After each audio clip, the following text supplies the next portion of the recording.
Teammates, we are back once again. If this is your first time tuning into the Move Swiftly podcast, welcome to the show. Great to have you. Looking forward to having you back for more. Welcome, by the way, to the #1 podcast on innovative teamwork.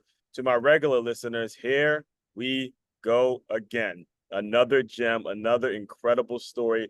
Buckle your seats, buckle your seatbelts because we are about to hear some incredibly inspiring stuff. And, John, normally I don't do this, but based on everything that you have out there, I'm going to just read the bio from your Instagram straight, like read it verbatim, what you have. Okay. So we have CEO of the Brink Group, age 83, author, podcast host, ADHD advocate, business mentor, serial entrepreneur, motivational speaker, and competitive bodybuilder. Did I mention age 83? Okay, did I mention age 83? So, with all that, kind of fill us in because that's kind of the end game and, kind of seeing that is the finished product. But you grew up in some very difficult times. You grew up kind of seeing some things. I believe it was World War I or stuff like that. So, just kind of give us World War II, right?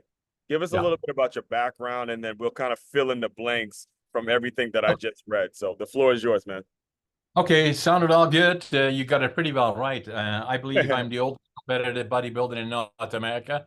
At 83 and at 85, I will be competing in the Arnolds for the second time being qualified for it. Wow. Anyway, so you'll talk about that a bit more. I was born in northeastern part of Holland in November the 1st, 1940. And the Second World War started, Holland was invaded by the dictator Adolf Hitler in May of 1940. My parents were married in 1938. They were in love. They very quickly had a son and then a daughter.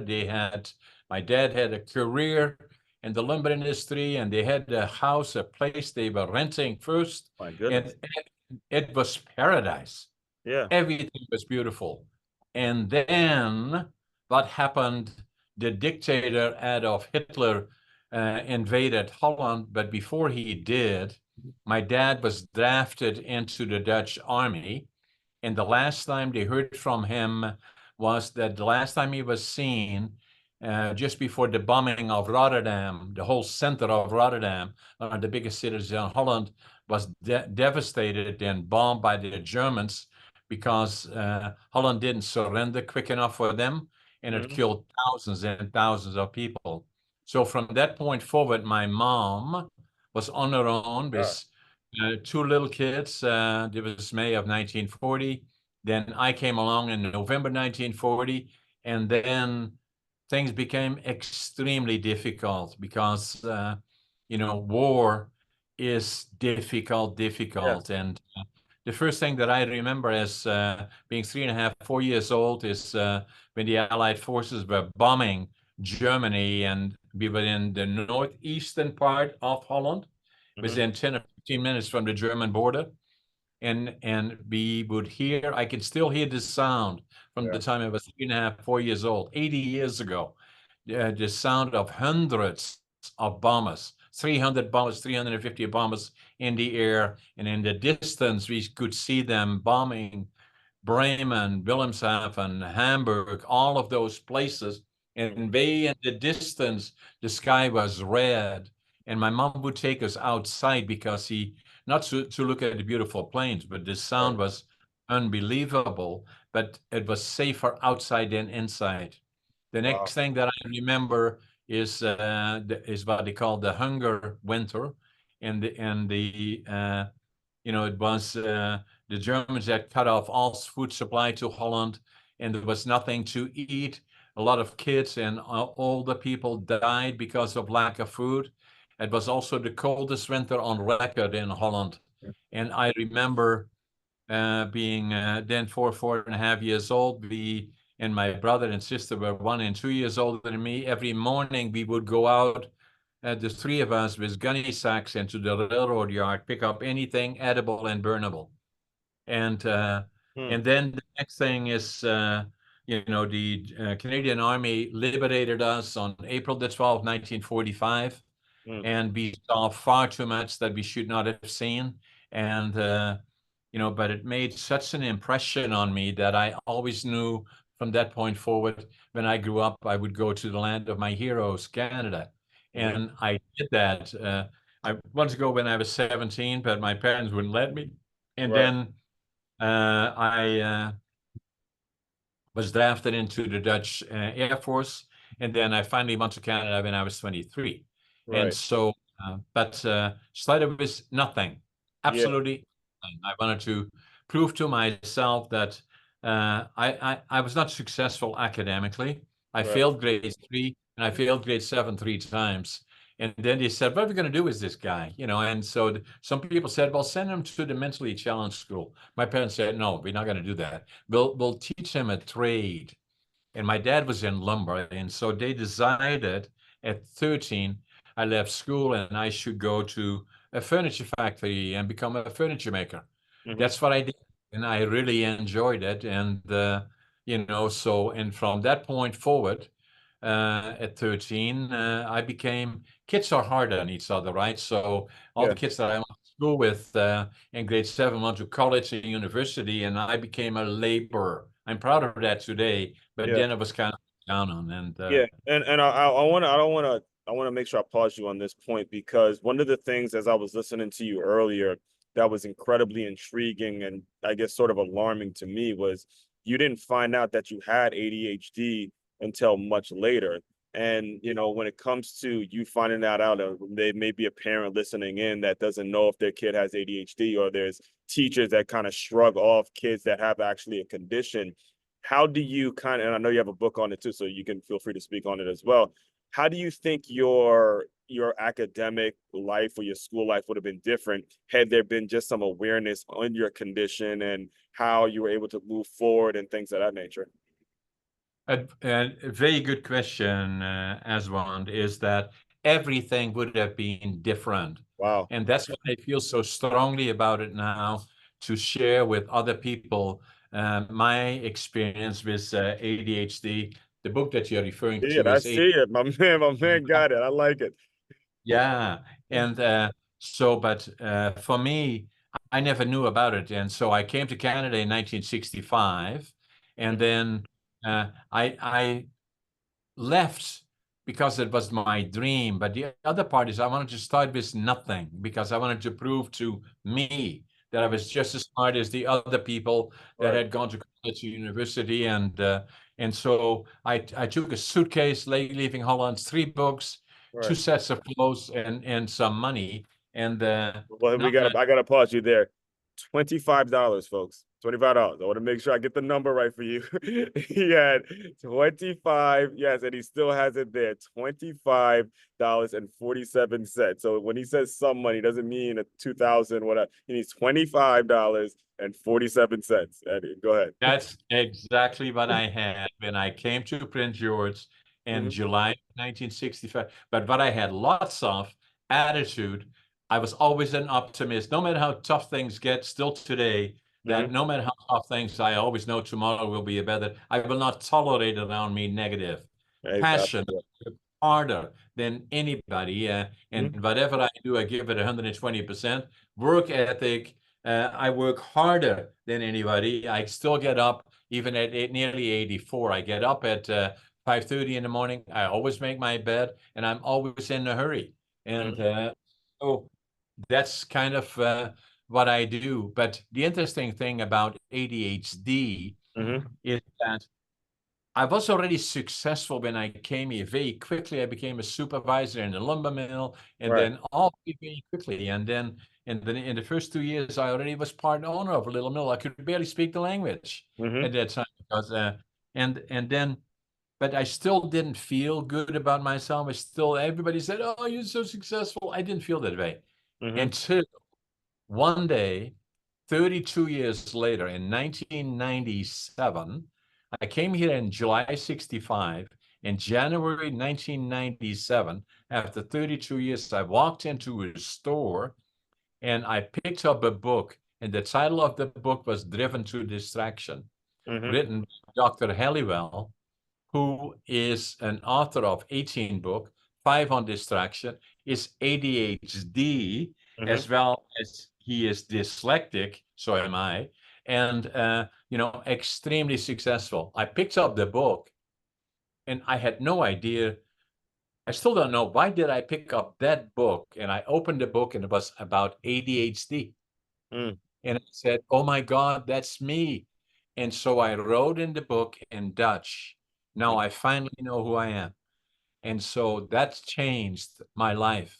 Yeah. And then it took me another 5 years before I went to my doc, after I looked in the book and read about it, and it was considered to be a disorder of some sort, or a stigma. And so I went to my doctor, who's delivered our 2 daughters, was a personal friend after 5 years. He said, hey, John, why are you here? I said, I think I've got ADHD. And so he looked at it, yeah, I do. And so by then, I was 62 years old. Right. And so it had been from the time I was 13, left school, and all kinds of people made comments about I'm dumb and stupid and I have mental, and all of those negative things. But I didn't pay attention to it, but I did in a way. It kind of you can't ignore that kind of stuff at that age. Exactly. And Right. so it took me 50 years as one before I knew I had ADHD. So, but not only did I know that I had ADHD, by then already I knew it was a superpower. Yeah. And I still believe that today. Yeah, that you actually beat me to what I was going to make sure I emphasize to the listeners is understand the typical school day or the typical school system. You get told to read a book for a test. You get told to read a book and never remember it. You get told to read a book, all right, put A, B, C on a test, and all of a sudden you're labeled as smart or average or whatever it is. If you are a listener listening in now, regardless of where your situation, you have to peel back from the story. He went and the book found him and he applied the information and built something from it. You cannot allow the teachers, you cannot allow the system, you cannot allow all the other bullshit that goes on in our system where they just kind of toss kids to the side that are quote unquote normal. You got to step up, take advantage. And I love the fact that you mentioned your parents were like, I'm not putting him in no dumps. I'm not putting him in a sit. I'm going to raise him. I'm going to make sure he's okay. They at least showed you, hey, you can be somebody regardless of what the system says. And me as a teacher now, that's something that I try to implore to our young people all the time, to our parents all the time. And it actually brings me to something I really do want to I want you to kind of educate not only myself, but educate our listeners on a little bit, because you have I guess you can call it a passion project today, listening to you for the first time. I wasn't even aware that this was an issue in regards to how we're treating our wood, the lumber issues, and maybe how it's causing homes not to be built, and some of the things that you were getting into in regards to some of the problems that our forest is having. I really want you to kind of dive into that a little bit, just to not only educate myself, but educate the listeners about something that you're obviously very passionate about. You saw your dad do it and you made it a point to say, hey, I'm going to put my name behind a lot of the work that's going on in the wood, like in the forest, and the wrongdoings, I should say, that's going on in the forest and how we treat our wood. So again, the floor is yours, man. Yeah, so quite correctly so. My dad was in lumber, and my grandfather was a master carpenter. And so it is quite normal, actually, and I loved it as well, that I would go into that particular trade, but not just for the reasons that they were in it. I loved it. I enjoyed it right from the time I was 13. But then my dream became that obviously I was struggling with the fact that I had failed grade 3 and failed grade 7 3 times, and so I wanted to prove to me that I was just as smart as all the others. The advantage that I had, I learned lots about lumber and manufacturing of lumber, and I then had the dream to go to Canada, but not just to go to Canada, to start with nothing. I could speak, didn't know a soul, didn't have a job, but I knew I would build a lumber mill, and I did. I did it different than all the others. And the time, and this is encouragement for all my friends, male, female out there that have the benefit of ADHD, is that I had a big advantage over many others, is that I had learned a lot of things, not through the schooling system, but being on the job with my hands. And so I built a number of lumber companies here. I'm not talking about how successful I am. That's not the story. Right. But I started from nothing. It was tough going. But the advantage that I had is what happened to me right from the beginning, the early part of the war, going out with gunny sacks looking for food. I still can feel the feeling of hunger. I can still feel the feeling of cold and anxiety of losing the only parent that we had during the war is my mom, and that was the inner child.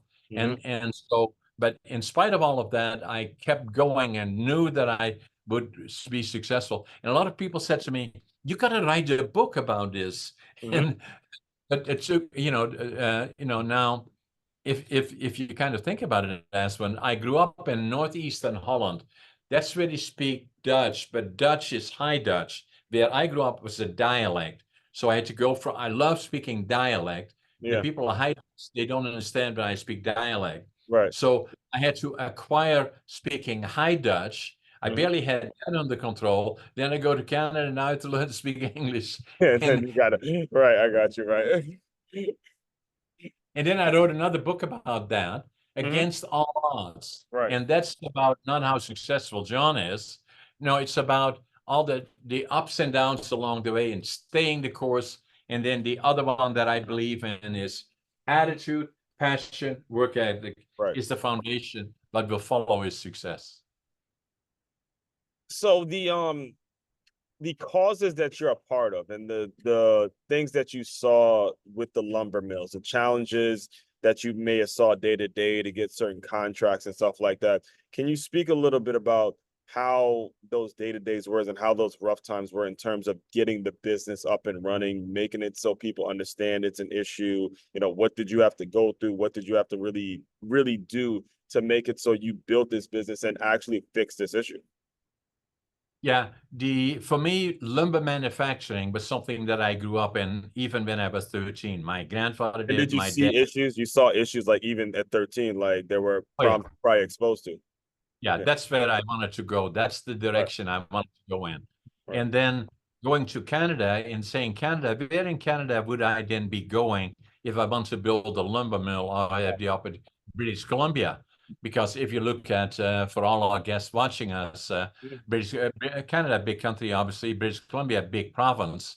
I'm about in Prince. So I want to flew into Montreal, took the train across Canada. It's a long way, 4 days, 5 nights. Yeah, I've been to Canada. That's no easy trip right there. That's a pretty long trip.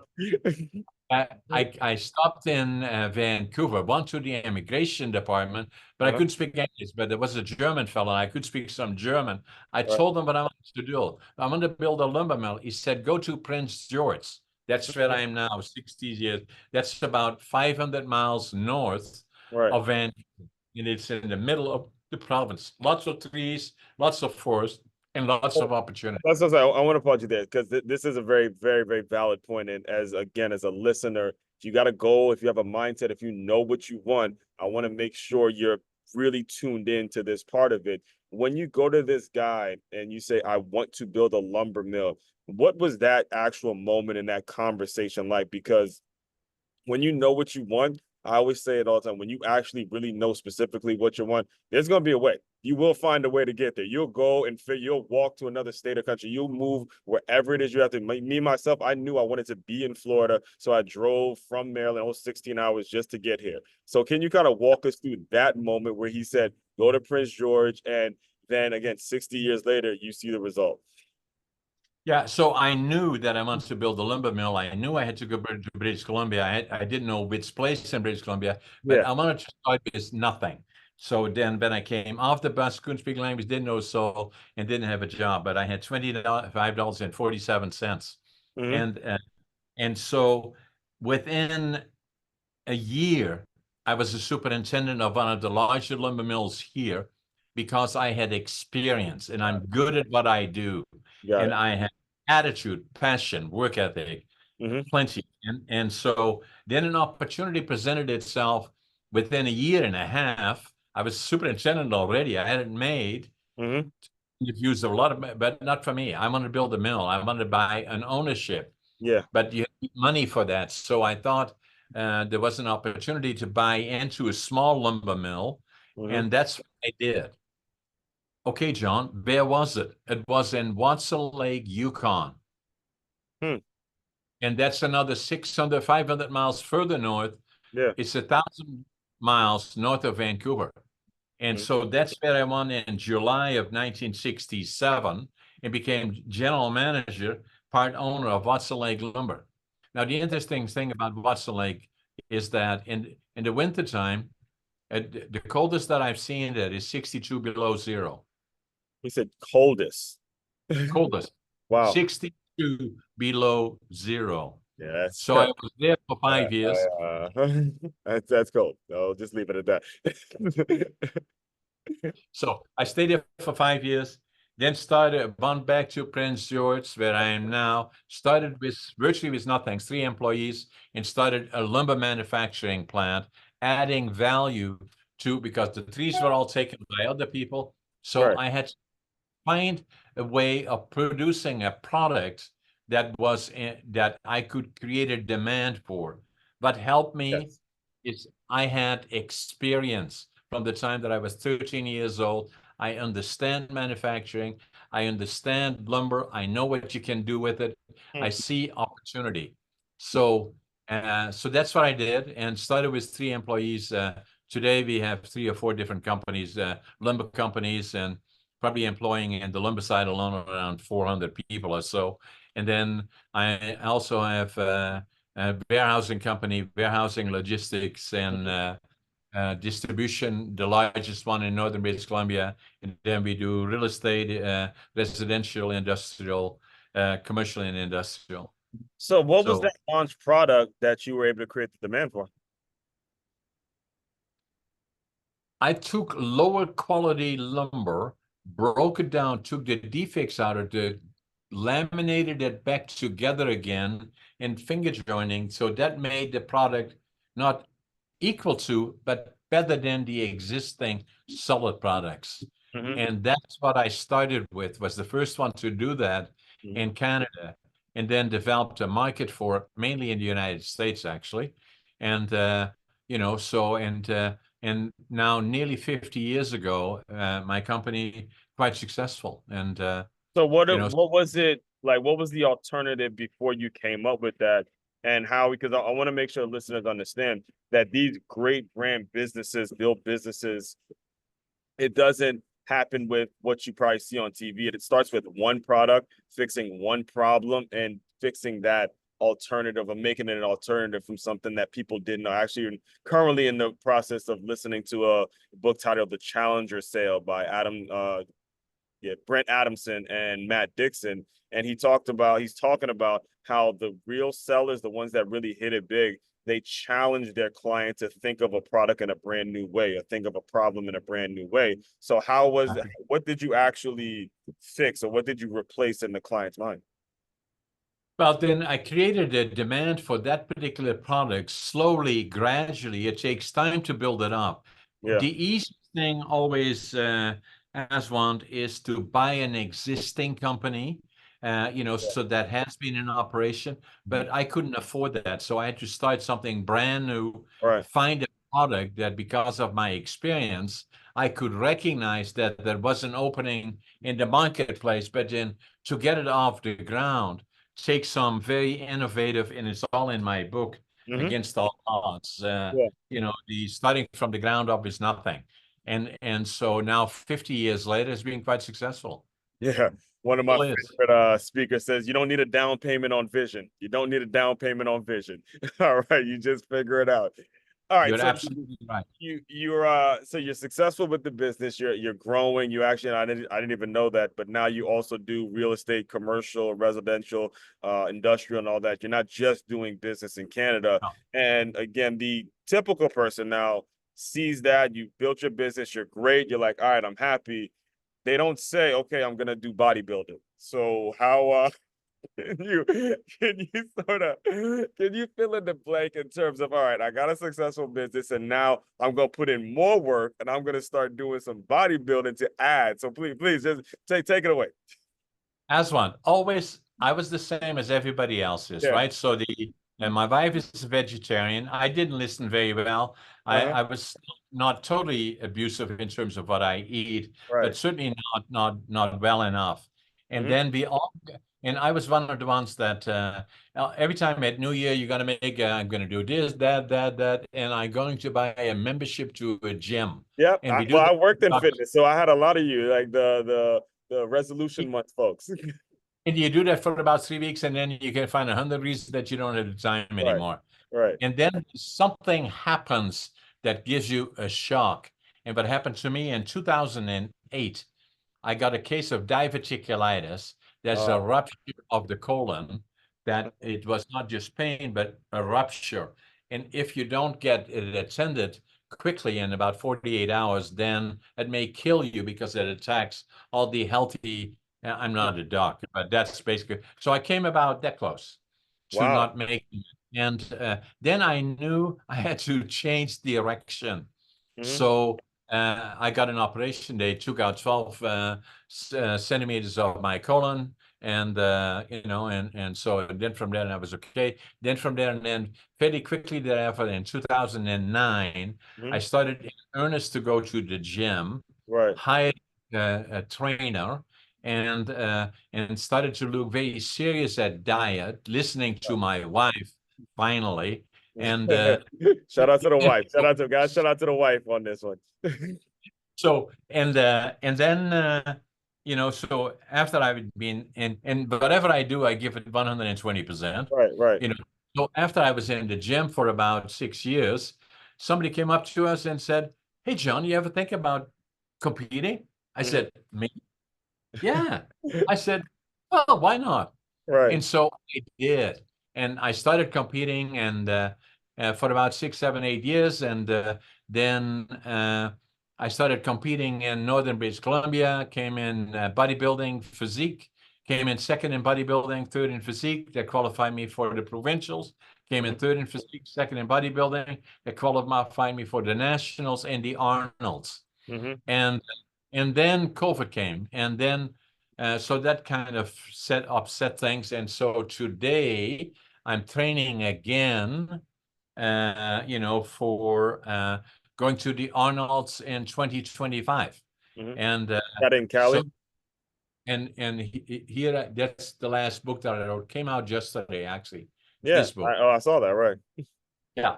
And so that's what I'm doing now. And so what I'm saying is that at nearly 84, I'm very, very active in the gym. I Mhm. love to go it, and I'm very careful about my diet.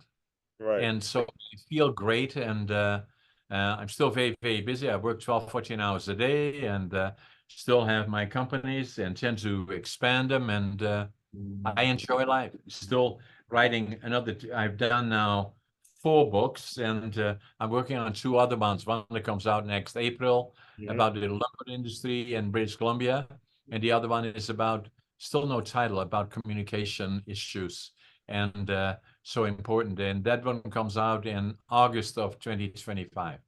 So kind of walk us through, because I have a fitness background. I've been in fitness and athletic sports background and stuff like that. And one of the things I always love talking about, and I always look putting the message out there, is how much being in shape and being in a regular workout routine, how much that actually helps your business. The two go hand in hand. The two are kind of just immediate. You're like the perfect person to speak on some of the similarities between getting in shape, being on a regular, like really watching what you eat, the whole thing, and how much that actually does help in business. So kind of walk us through that a little bit.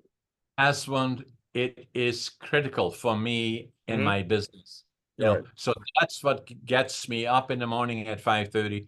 That's what keeps me active, you know, with all the things that I do, and you know, and you know, so, and it makes me go back to the gym because, as you know, as somebody, once you get into the routine, I'm not saying that people should compete for the Olympics or bodybuilding or the Arnolds, or but stay active. Make sure your body is in good shape, and diet so critically important, sleep so critically important, and you know, so that once you take care of you and your body, everything is possible. And you know, so for me, I would not be doing what I'm doing today if it were not for me making that turn about 15 years ago.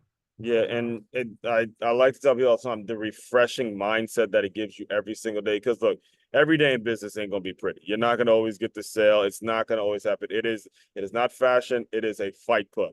Right? It's an absolutely competitive beast that you better be ready for. And if you're not mentally getting yourself ready, the whole self, you will be eaten up by these sharks out here. I'm telling you all. I usually tell my members that all the time. You got to keep this thing rolling because you can't just be in business and expect to, be out of shape and be able to compete with these folks at all.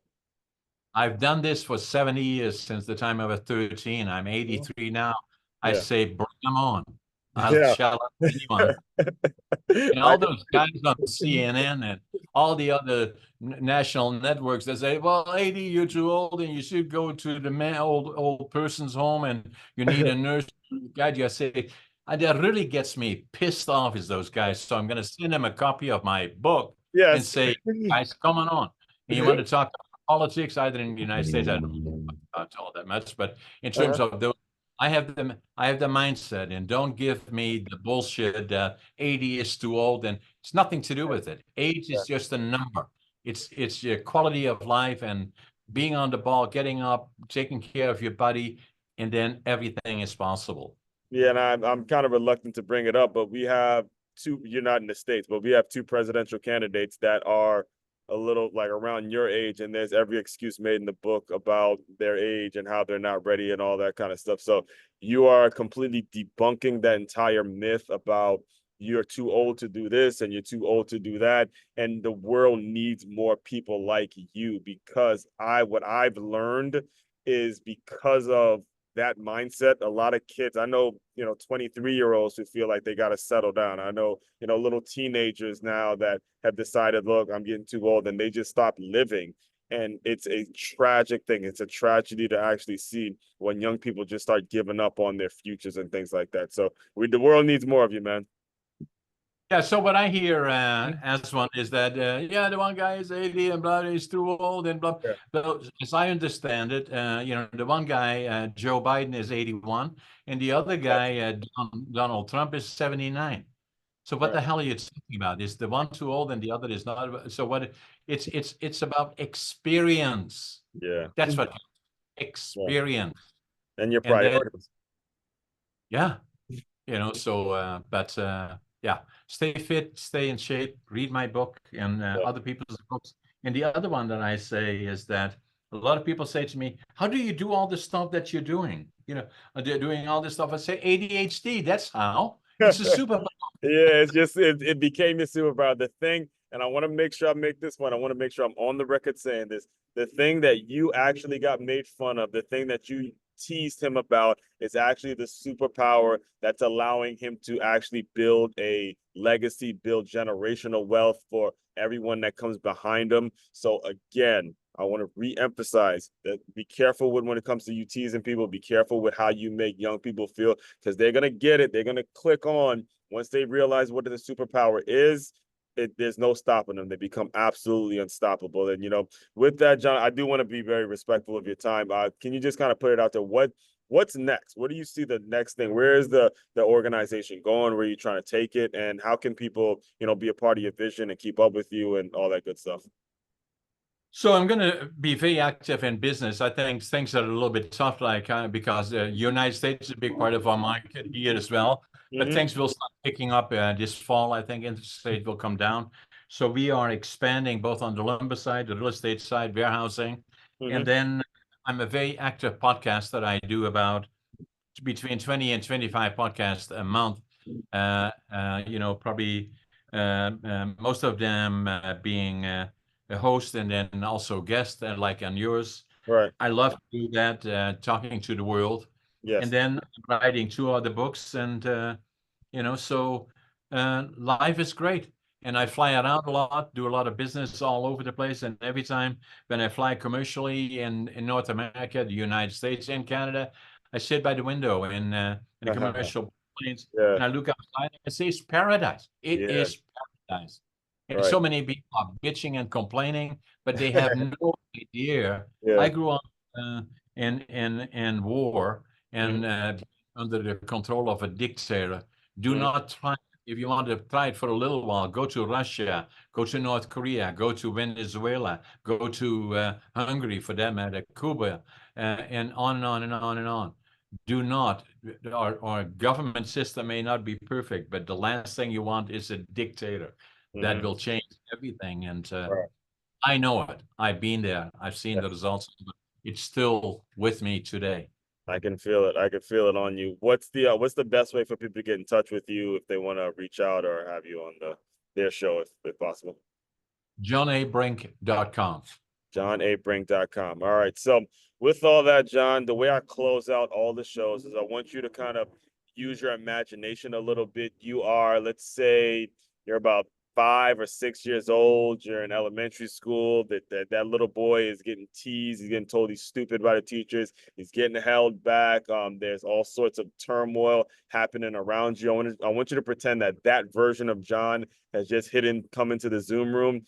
Give him some words of encouragement. Just talk, just kind of talk to him, and we'll officially close, man. Everything is possible. Never, never, never give up. Never. And that to me, and fortunately, and as one, the learning system is changing slowly. For me, I have an obligation to speak out about it, Yes. about ADHD, and it usually doesn't come along. There's probably other things, so that go with it. But for me, it has been an asset, not a liability, and I have an obligation to speak out about it and write about it. So the sky is the limit, and everything is possible. We're so lucky in North America. Yes, I think we can officially drop the mic with that, folks. Go out and be someone. Stop making excuses and go out and actually accomplish things. All right, everyone out there, fellow teammates, continue to move swiftly. We will talk more soon.